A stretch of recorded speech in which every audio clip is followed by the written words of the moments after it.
अस्सलाम वालेकुम। मेरा वालेकुम ख्याल फॉर्मली अस्सलाम। शुरू करते हैं। आज मैंने ताबीर की शर्ट जो है ना वो पहनी है स्पेशली, अच्छा। नई वाली, के ताबीर का इंटरव्यू करना है। तो ताबीर आपको पता है जैसे कि ई लर्निंग प्लेटफॉर्म है जी। और ये बेस्ड है इस पे कि आपके सामने चैलेंजेस आते हैं, मुख्तलिफ चैलेंजेस को आप पूरा करते हैं, फिर आगे बढ़ते जाते हैं। इस तरह चैलेंज बेस्ड लर्निंग जो है वो काफी जो है फायदेमंद है। आप जो 3 महीने की तैयारी है वो आप 1 महीने में कर लेते हैं, और इसके अलावा जो है फन है और ज्यादा इफेक्टिव लर्निंग है। जी। तो आप थोड़ा सा इंट्रोडक्शन अपना करा दें ऑडियंस के लिए। My name is Dr. Talha Waheed. I am an assistant professor in computer science department, and currently I am teaching at UET Lahore. ठीक है, तरह भी मुझे थोड़ा सा ये बताएं कि आर्टिफिशियल इंटेलिजेंस से आपका तारुफ कब से है और क्या क्या चीजें आपने सीखी हैं इसमें? फॉर्मली आर्टिफिशियल इंटेलिजेंस जो है वो मैंने पहली दफ़ा जो एज अ कोर्स पढ़ी थी वो तो 1994 में थी, और अच्छा। 95 से मैं मशीन लर्निंग के मुख्तलिफ जो एल्गोरिदम्स हैं उसको इम्प्लीमेंट कर रहा हूँ। उसके अलावा बीएस में मैंने पाकिस्तान एटॉमिक एनर्जी कमीशन के साथ एक रोबोटिक्स के प्रोजेक्ट पे काम किया था, उसमें भी एआई इन्वॉल्व थी।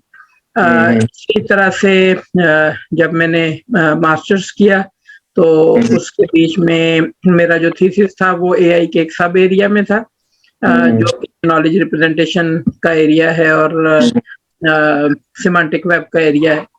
फिर जिस वक्त मैंने एमफिल किया, जिसको एमएस कंप्यूटर साइंस कहते हैं, तो उसके बीच में भी मेरी जो स्पेशलाइजेशन थी वो इंटेलिजेंट सिस्टम्स में थी, और ये 2005 की बात है। तो उसके बाद से लेके अब तक भी मैं कंटिन्यूअसली जो है वो एआई और मशीन लर्निंग के एरियाज के जो है उसको एक्सप्लोर करता रहता हूँ और उसको टीच भी करता हूँ। तो मुझे थोड़ा सा ये बताइएगा कि जो एआई जो है वो जी। हमारी एजुकेशन को किस तरह से चेंज करेगी? जिस तरह आप यूटी में पढ़ाते हैं, तो यहाँ पे आपकी एजुकेशन में एक तो ये कि आपकी जिस तरह पढ़ा रहे हैं उसको कैसे चेंज करेगी, और दूसरा ये कि जो लोग पढ़ के जा रहे हैं उनकी जॉब के सिलसिले में कैसा चेंज होगा? अच्छा, एक तो ये है कि हम एआई के सिलसिले में यहाँ से बात शुरू करते हैं कि कुछ लोगों का ख्याल ये है कि एआई जो है वो बहुत कोई रिसेंट फिनोमिना है, और पर्टिकुलरली शायद उन्हें चैट जीपीटी के इंट्रोडक्शन के बाद से, इसके इंट्रोड्यूस होने के बाद से उनको ये लगता है कि शायद एआई कोई नई चीज़ है। मैं अगर ये कहूँ कि एआई की जो फंडामेंटल डिबेट्स हैं और इसके ऊपर जो काम है वो 1950s से जारी है, और 3 बड़े एआई के समर आ चुके, या यूं कह लें कि एआई के बड़े एक 3 कोशिशें एआई की जो है वो 50s में, 70s में और फिर 90s में हो चुकी, और ये 4th वेव है कि जो अब इस वक्त अवाम के सामने पेश होने के लिए जा रही है। जैसे फेमिनिज्म की आ रही है, 3rd वेव हो गई है, अब 4th वेव आने वाली है। जी बिल्कुल ऐसे ही है, जैसे हीट वेव्स आती हैं तो इसी तरह से ट्रेंड मुख्तलिफ किस्म के होते हैं कि जो अपनी एक अरूज पकड़ते हैं और उसके बाद मुख्तलिफ वजूहात की बिना पे फिर उसमें कुछ रुकावट आ जाती है। फिर वो 8-10 साल के अरसे के बाद फिर जिस वक्त वो रुकावट रफा होती है तो एक दफा नए सिरे से फिर दोबारा वो फील्ड जो है वो अपनी जगह जो है वो बनाने की कोशिश करता है। तो अगर एआई को हिस्टोरिकली देखा जाए तो ये जो वेव है ये चौथी वेव है, 4th वेव है, और इसको आप ये कह लें कि तकरीबन 2005 या 2006 से लगभग ये पिछले 15-17 साल से ये वेव जारी है। और इंटरेस्टिंगली अब की दफा इसके ऊपर ज्यादा सीरियस किस्म की एफर्ट हुई है पहले से, और एफर्ट जो है वो कंसिस्टेंट भी ज्यादा है। उसमें कुछ अप्रोचेस जो हैं वो ज्यादा डोमिनेट कर गई हैं, जो कि स्टैटिस्टिकल अप्रोचेस हैं या मशीन लर्निंग की अप्रोचेस हैं।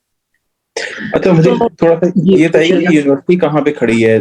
अगर यूईटी के हवाले से देखें और पाकिस्तान की यूनिवर्सिटीज के हवाले से देखें, तो क्या हमारे स्टूडेंट जो हैं वो कुछ ना कुछ इक्विप्ड हैं? जब फील्ड में जाएंगे तो वो कह लें कि जो एआई की जो नई वेव है उसको उसमें काम करने के काबिल है, उसे फायदा उठाने के काबिल है? जी ऐसे है कि हम अभी तक एआई को कंप्यूटर साइंस के सब डोमेन के तौर पे अडॉप्ट किए हुए हैं। आल्दो के मैकाट्रॉनिक्स डिपार्टमेंट है, वो भी रोबोटिक्स पे और एआई पे काम करता है। इलेक्ट्रिकल इंजीनियरिंग के अंदर भी एआई के कंपोनेंट्स मौजूद हैं। तो एआई जो है वो इन इटसेल्फ एक सेपरेट डिग्री के तौर पे भी HEC की तरफ से लॉन्च की गई है, और पाकिस्तान के कई इंस्टीट्यूशन जो हैं वो BS AI प्रोग्राम शुरू करवा रहे हैं। गालबन 5 से 7 साल हो गए हैं इसको शुरू हुए। तो यूईटी जो है उसने अभी तक BSAI तो स्पेसिफिकली लॉन्च नहीं किया, लेकिन हम कंप्यूटर साइंस की स्पेशलाइजेशन में हम एआई पढ़ाते हैं, और उसमें 5 इलेक्टिव कोर्सेज जो हैं वो हम ऑफर करते हैं, जो कि एआई की स्पेशलाइजेशन के मुख्तलिफ एरियाज में। ठीक है, बेहतरीन हो गया। तो मुझे थोड़ा सा ये बताएं कि जो आपने बात की है चैट जीपीटी की, थोड़ा सा बता दें कि चैट जीपीटी है क्या, और चैट जीपीटी को कोई ना इसकी मुझे यूज केस बताएं, बजाय इसके कि ना कि है क्या, ये तो काफी लोगों ने सवाल पूछा है, कोई यूज केस मुझे बताइएगा इसका। ये बेसिकली चैट जीपीटी जो है ये एक्चुअली लार्ज लैंग्वेज मॉडल के ऊपर बेस करता है, और आप यूं कहें कि इसका यूज केस ये है कि ये बेसिकली जनरेटिव एआई है। इसके जरिए से आप मुख्तलिफ चीजें जनरेट करवा सकते हैं। तो ये चैट जीपीटी जो है वो टेक्स्ट बेस्ड है। इसी तरह की इमेज बेस्ड भी हैं कि जो इमेजेस प्रोड्यूस करते हैं, डेली के नाम से एक एप्लीकेशन है। इसी तरह वीडियो जनरेशन के भी हैं, और इसके अलावा जो है वो कोड जनरेशन के भी ऐसे टूल्स आ चुके हैं कि जो जनरेटिव एआई के हैं। ये जनरली एआई के अंदर एक एरिया है जिसको ट्रांसफॉर्मर्स कहा जाता है। तो ये जो एल्गोरिदम्स हैं वो ट्रांसफॉर्मर्स हैं, और वो मशीन लर्निंग के पर्टिकुलरली मुख्तलिफ यूं कह लें कि एल्गोरिदम्स हैं मशीन लर्निंग के।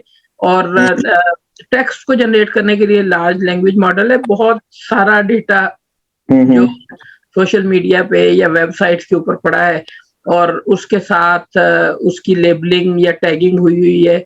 तो ये जो है उस टैग डेटा को अपनी इनपुट के तौर पे इस्तेमाल करता है, और जब कि आप इससे कोई सवाल करते हैं, मसलन आपको मिर्जा गालिब की शायरी के बारे में आपको कुछ पूछना है, तो आप कहते हैं कि मुझे मिर्जा गालिब के अंदाज में एक गजल लिख के दी जाए। तो ये उस मिर्जा गालिब के पहले से मौजूद कलाम का एनालिसिस करके, तो उसी पैटर्न के ऊपर आपको उससे मिलती जुलती उस स्टाइल में एक गजल जो है वो जनरेट करके देता है। इसी तरह से आप कहते हैं कि मुझे एक क्वेश्चन पेपर जनरेट कर दें जो कि इंग्लिश लैंग्वेज टीचिंग में इब्तदाई सतह का हो, तो ये अपनी नेचुरल लैंग्वेज प्रोसेसिंग या लार्ज लैंग्वेज मॉडल के ऊपर बेस करते हुए, इस वाली स्किल्स के ऊपर बेस करते हुए, इंटरनेट पे मौजूद बहुत बड़े ज़ख़ीरा इल्म से वहां से एक्सट्रैक्ट करके, और उसमें ये एक क्वेश्चन पेपर जो है वो जनरेट करता है। तो आप और कोई केस स्टडी या एग्जांपल पूछना चाहें तो मैं उसके स्पेसिफिकली उसको आंसर करता हूँ। हाँ, जिस तरह से ताबीर जो है वो मास्टरी बेस्ड लर्निंग के ऊपर ज्यादा बेस करती है, और जब तक आप एक कॉन्सेप्ट मास्टर करते हैं फिर आप दूसरे कॉन्सेप्ट के ऊपर जाते हैं, तो इसके अंदर जो है वो एआई जो है, एआई कह लें या चैट जीपीटी है, इस तरह के जो सॉल्यूशंस हैं, या इस तरह की क्या कह लें इसको, प्रोडक्ट तो मैं नहीं कहूँगा, इस तरह की जो क्या कहते हैं इसको, एप्लीकेशंस कह लें, सॉल्यूशंस का, हाँ सॉल्यूशंस ज्यादा, इस तरह के सॉल्यूशंस जो हैं वो ताबीर को किस तरह से हेल्प कर सकते हैं? देखिए, मैं ये समझता हूँ कि अगर पॉजिटिव साइड पे रहा जाए तो हम चैट जीपीटी को अपनी क्रिएटिविटी को ऑगमेंट करने के लिए या एनहांस करने के लिए इस्तेमाल कर सकते हैं। मिसाल के तौर पे मैंने ज्योग्राफी ऑफ पाकिस्तान के ऊपर एक 2 सफ़े का क्विक सा एक समरी जनरेट करनी है, या मैंने एक समरी लिखनी है। तो अगर फर्ज किया कि मैं इस चीज का आइडिया किसी उस्ताद से डिस्कस करने की बजाय अगर चैट जीपीटी से कहूँगे मुझे इस तरह की 2 पेजेस की या 500 वर्ड्स की एक समरी जनरेट कर दे जो पाकिस्तान की ज्योग्राफिकल फीचर्स को डिस्क्राइब करती हो, तो चैट जीपीटी आपको एक 2 से 3 मिनट के अंदर आपको उसका एक नमूना जो है वो पेश कर देगा, और उससे आप अंदाजा लगा सकते हैं कि अगर आप कोई ऐसा आर्टिकल लिखें तो उसके बीच में क्या कंटेंट होने चाहिए और उसका फ्लो क्या होना चाहिए। तो मेरा मेरा ये ख्याल है कि पॉजिटिव साइड पे इसका जो यूजेज है वो आपकी क्रिएटिविटी और आपकी राइटिंग स्किल्स, आपकी एनालिटिकल स्किल्स को एक्सटेंड करने के अंदर जो है ये पर्टिकुलरली हेल्पफुल है। ठीक है, ठीक है।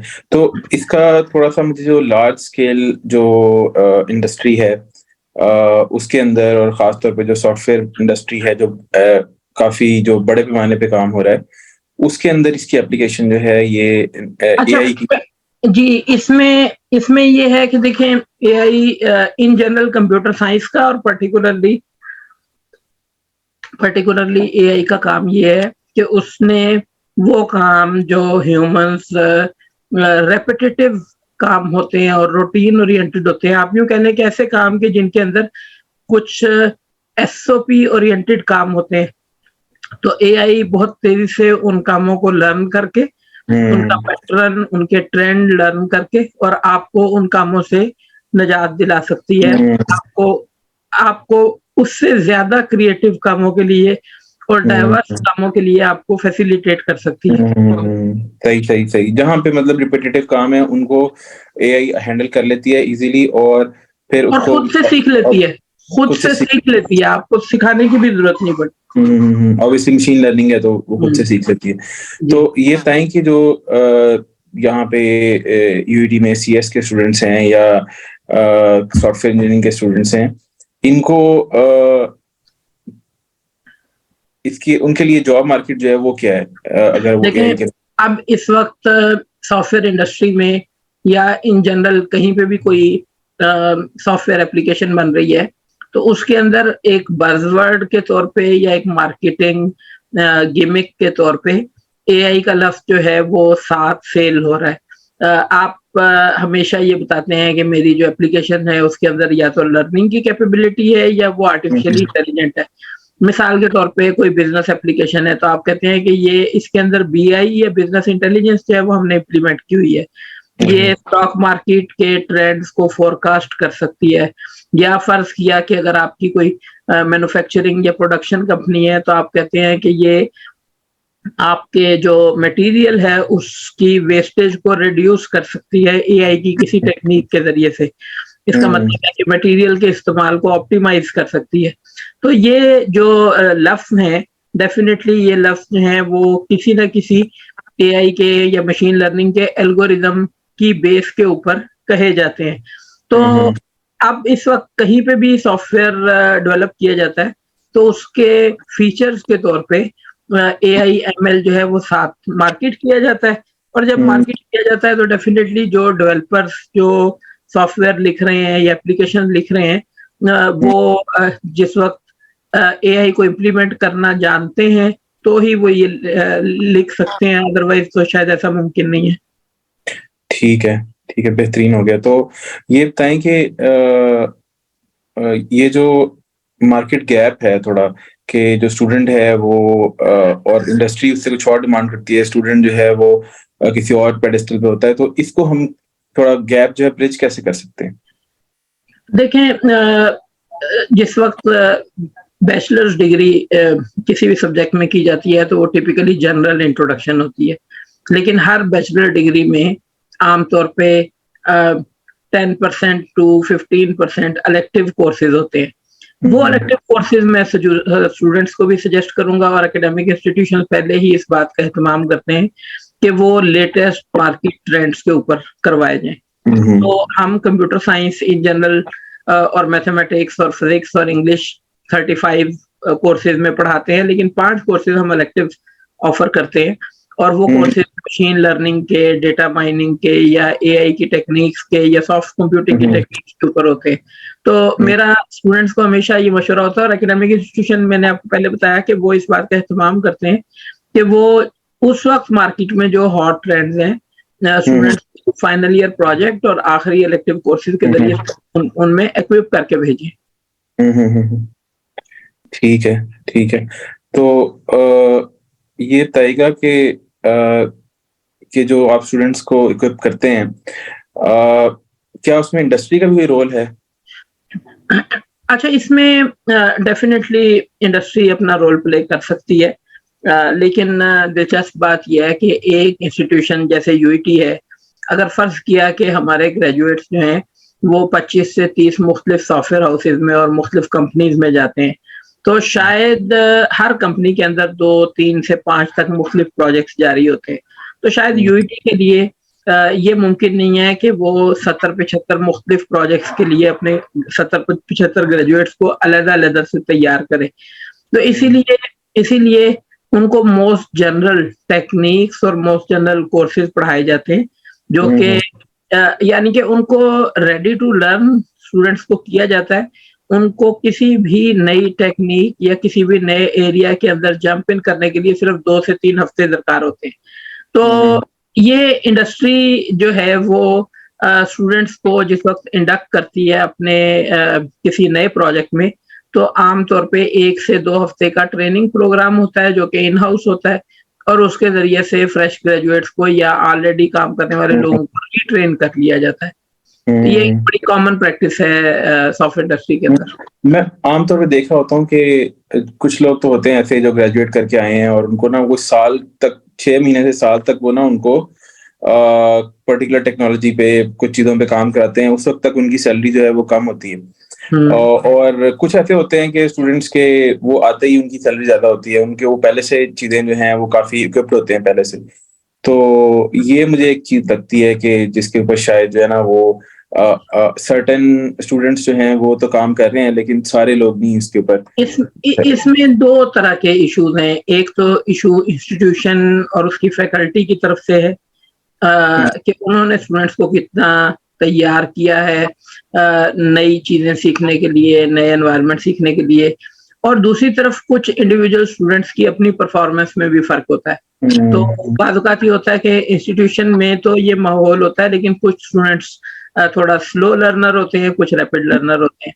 तो जो स्टूडेंट्स सेल्फ एक्सप्लोरेशन करते रहते हैं, वो डेफिनिटली मार्केट के अंदर जाते साथ ही तेज़ी से अपनी जगह बना लेते हैं। स्लो लर्नर हैं वो फिर इंडस्ट्री में अपने पेस पे चल रहे होते हैं, इंडस्ट्री को उनको रिट्रेन करने के लिए ज़्यादा वक़्त और रिसोर्सेज़ दरकार होते हैं।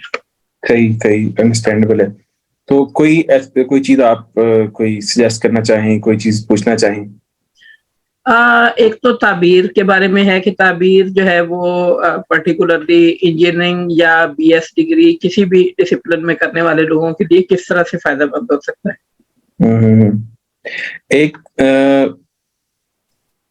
एक तो जो बीएस में जिन्होंने दाखिला लेना है, उनके लिए तो हमारी पहले से प्रोडक्ट्स हैं, और जो लोग बीएस कर लेते हैं और वो जॉब्स लेना चाहते हैं मुख्तलिफ, जिस तरह कंप्यूटर साइंस में वो लेक्चरर बनना चाहते हैं, या जो है वो एयरफोर्स में एज इंजीनियर जाना चाहते हैं, आर्मी में एज इंजीनियर जाना चाहते हैं, या एयरफोर्स में एज इंजीनियर जाना चाहते हैं, तो वो ताबीर की सर्विसेज ले सकते हैं। ताबीर के बहुत अच्छे कोर्सेज हैं जो उनको उनके टेस्ट के लिए प्रिपेयर करते हैं, और ना सिर्फ प्रिपेयर करते हैं बल्कि जल्दी प्रिपेयर करते हैं और एक फन वे में प्रिपेयर करते हैं। और तीसरा चीज़ ये है कि अभी हमारा प्रोग्राम जो है वो शुरू होने वाला है इंशाल्लाह, जिसके अंदर जो है वो जो यूनिवर्सिटी ग्रेजुएट्स हैं उनको हम कनेक्ट कराएंगे इंडस्ट्री के साथ। जो गैप महसूस होता है, इंडस्ट्री फील करती है कि ये गैप है, या जो फैकल्टी फील करती है कि स्टूडेंट यहाँ पे एक कमी ये है कि उनकी कनेक्टिविटी इंडस्ट्री के साथ कम है, तो वो हम करने की कोशिश कर रहे हैं इंशाल्लाह इन रिसेंट फ्यूचर। तो इस तरह के कोर्सेज भी जो है आगे लेके आएंगे। बाकी सीएसएस वगैरह है, जो ऐसे कोर्सेज जो कि जनरल हैं सब लोगों के लिए, सीएसएस है, या कोई भी कॉम्पिटिटिव एग्जाम है किसी भी प्रोविंस का, या कह लें कि कोई एक तो सेंट्रल कॉम्पिटिटिव एग्जाम होता है, एक ये कि जो दूसरे कॉम्पिटिटिव एग्जाम भी हैं, जो जैसे कि असिस्टेंट डायरेक्टर या डिप्टी डायरेक्टर इस तरह के, तो वो उनकी भी ताबीर जो है अभी फिलहाल तैयारी करवा रहा है। और एक और एरिया है जिसके अंदर स्टूडेंट्स हमारे साथ कोलैबोरेट कर सकते हैं, वो ये है कि मैट्रिक, एफएससी और ओ लेवल्स और ए लेवल्स स्टूडेंट्स हमारे प्लेटफॉर्म पे आके टीच भी कर सकते हैं। तो ये उनके लिए जो है एक अच्छी अपॉर्चुनिटी है। जो आगे नए आने वाले लोग हैं उनको उनकी जो है ना वो क्वालिटी ऑफ एजुकेशन इम्प्रूव करने के लिए, तो इन एरियाज पे हम काम कर रहे हैं आजकल। और एआई जो है उसको हम इम्प्लीमेंट करने की अब शुरू करने लगे हैं इंशाल्लाह। काफी काम वैसे हो गया इसके अंदर। हम एक बॉट जो है वो चैट जीपीटी टाइप, जो कि हमारी चीज़ों के ऊपर बेस्ड होगा और लोगों को बेहतर बता सकेगा प्रोडक्ट के बारे में, और प्रोडक्ट की जो है प्रोडक्ट उनके सामने वो चीज़ें भी सामने लेके आ सकेगा जो उनके लिए आमतौर पे जो है हिडन है। तो ये हमारे उसमें है। और फिर ये कि जो कोर्सेज़ हैं उनकी एक एवोल्यूशन होनी चाहिए। तो उसमें भी हम इंशाल्लाह एआई को यूज़ करके उसको कोर्सेज़ को इवॉल्व जो है वो करेंगे। तो ये एरियाज़ जो हैं जिनके ऊपर हम काम कर रहे हैं, और या स्टूडेंट्स जो हैं वो फ़ायदा उठा सकते हैं। बल्कि जो हम ये चीज़ें भी देख रहे हैं कि अगर हमारे साथ स्टूडेंट्स एंगेज हो सकते हैं किसी प्रोजेक्ट के अंदर, तो डेफ़िनेटली हम उसको भी जो है वो चाहते हैं वो चीज़ भी हो। अच्छा, इसमें कुछ सवालात हैं। एक सवाल तो ये है कि जो एफएससी के बच्चे हैं जिनको अपने फील्ड की चॉइस में उनको ये समझ नहीं आती कि हम कौन सा डिसिप्लिन इख्तियार करें। उन्होंने मेजर से डिवीजन तो की होती है कि मसलन उन्होंने एफएससी प्री इंजीनियरिंग की होती है या एफएससी प्री मेडिकल की होती है, लेकिन अगर उनका मेडिकल में या इंजीनियरिंग के किसी अच्छे डिसिप्लिन में दाखिला ना हो सके तो फिर वो बिल्कुल हेल्पलेस से हो जाते हैं। तो क्या आप उनके लिए भी कोई करियर गाइडेंस का कोई इंतजाम करते हैं?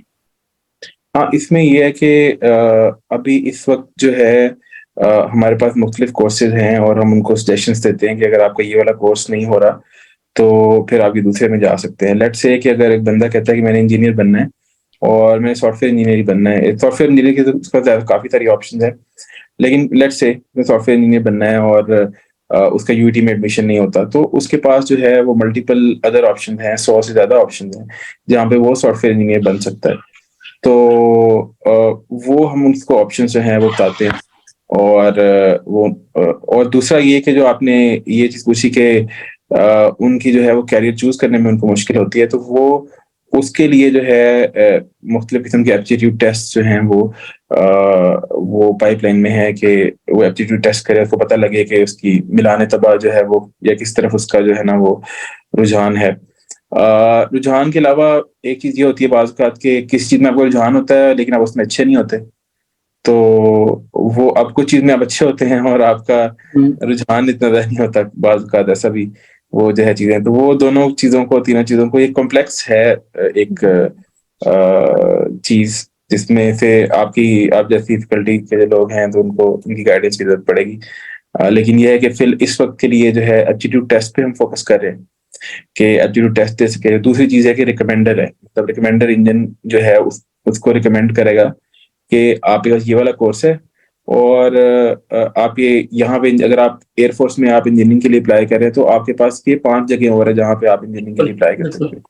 तो ये इस वक्त फिर वक्त ये 2 चीज़ें जो है ना ये मेरे एजुकेशनल कैरियर में ये बहुत ही अहम ऑब्जर्वेशन है कि एफएससी में चूंकि एक बॉटलनेक बन जाती है और बच्चों को ये पता नहीं लगता, बच्चों को इस बात का पता नहीं लगता, एक मिनट जी, बच्चों को इस बात का पता नहीं चलता कि और क्या ऑप्शन है, और अनफॉर्चुनेटली वो थोड़े से वक्त में और उस वक्त पीयर प्रेशर की वजह से गलत फील्ड का चुनाव कर लेते हैं, गलत इंस्टीट्यूशन का चुनाव कर लेते हैं।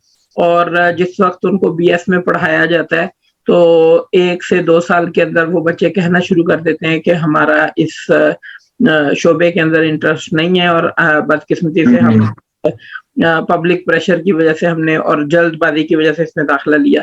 तो मैं समझता हूँ कि इस सिलसिले में कैरियर चॉइस भी जो है वो जो आप बता रहे हैं कि 100 से ज़्यादा ऑप्शंस कंप्यूटर साइंस में ही उनके पास होती हैं, तो ये बड़ा हैरानकुन है। और मेरा ख्याल है कि इसको बड़े पैमाने पे इसको एडवर्टाइज करना चाहिए ताकि बच्चे जो है क्रिटिकल मोमेंट के ऊपर जो है वो डिसीजन लेने में से पहले आप लोगों से कंसल्ट कर सकें। बदकिस्मती से उनके पेरेंट्स को इन शोबों का पता नहीं होता, और जो एकेडमीज हैं वहाँ पे भी इस बारे में सिवाय चंद एक शोबों के बाकी उसके बारे में अवेयरनेस नहीं होती।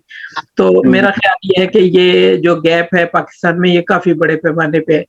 अच्छा, दूसरा एक और जो मैं आपको इसके अलावा ये कहना चाहूँगा कि इंडस्ट्री और एकेडेमिया की दोनों के अंदर जो कंपैटिबिलिटी है वो एक ख़ास हद तक होनी चाहिए, उससे ज़्यादा की ज़रूरत नहीं है। इसलिए कि दोनों की ओरिएंटेशन फ़र्क है। इंडस्ट्री की ओरिएंटेशन जो है वो क्विकली प्रोजेक्ट को डिलीवर करने में होती है, और जो भी प्रोजेक्ट उनके पास आते हैं वो ये चाहते हैं कि हमें फौरी ट्रेन्ड लेबर मिल जाए और हम 2 महीने से 2 साल के अंदर-अंदर जो हैं उनको हम डिलीवर कर दें।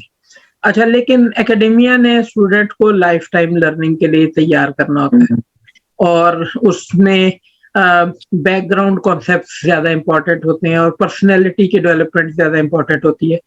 तो अगर एकेडमिक इंस्टीट्यूशंस बहुत स्ट्रिक्टली इंडस्ट्री के मोटिव्स को जो है फॉलो करना शुरू कर दें, तो फिर ये लॉन्ग टर्म जो ग्रोथ है ये मुतासिर होती है। और अगर वो उसको बिल्कुल इग्नोर कर दें तो फिर लाज़मी बात है कि फिर वो बिल्कुल जेनेरिक किस्म की प्रोडक्ट्स तैयार कर रहे हैं, जिसको किसी भी स्पेसिफिक मार्केट के अंदर जो है शायद उसकी गुंजाइश नहीं है। तो मेरा ये ख्याल है कि इनके दरमियान एक थोड़ा-सा एरिया है कि जिसके बीच में ओवरलैप है और वहाँ पे कोलैबोरेशन होनी चाहिए।